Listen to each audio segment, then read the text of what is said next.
Komisioner KPU Makassar Gunawan Mashar menyambangi kantor DPC P3 Makassar di Jalan Syarif Al-Qodri pada Kamis, tanggal 2 November tahun 2023. Kunjungan ini dimaksudkan untuk melakukan pencocokan dan persetujuan approval dummy surat suara yang akan menjadi dasar dalam penetapan daftar calon tetap DCT dan pencetakan surat suara pada pemilu tahun 2024. Gunawan menyampaikan bahwa pihaknya mengunjungi 17 kantor partai di Makassar. Kegiatan ini sebagai bentuk pelayanan KPU Kota Makassar terkait penetapan DCT yang sebentar lagi akan dilaksanakan, juga sosialisasi PKPU kampanye agar peserta pemilu paham regulasi khususnya kampanye.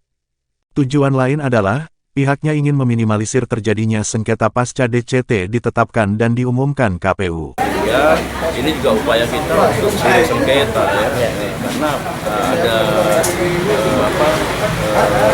pada event-event sebelumnya, misalnya justru di saat setelah penetapan DCT ada bacalek yang komplain kok nama saya tidak, sehingga ini upaya KPU meminimalisir sengketa, juga karena bagian dari kerja kami adalah bagian teliti dan harus hati-hati. Ini juga bagian dari pelayanan KPU Kota Makassar terhadap partai-partai politik menjelang ujung penetapan DCT.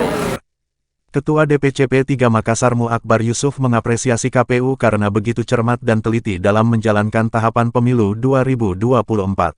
Kita sih P3 alhamdulillah mengapresiasi teman-teman di KPU ini betul-betul itu memastikan nama-nama bacalek itu sudah sesuai dengan apa yang kami dorong kepada mereka. Iya, itu jadi luar biasa KPU Makassar yang hadir pada hari ini.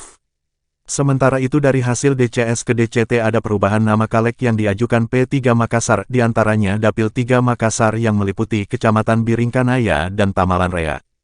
Hairudin Fajar TV Fajar Radio melaporkan. Terima kasih telah menonton. Jangan lupa subscribe dan share. Terima kasih.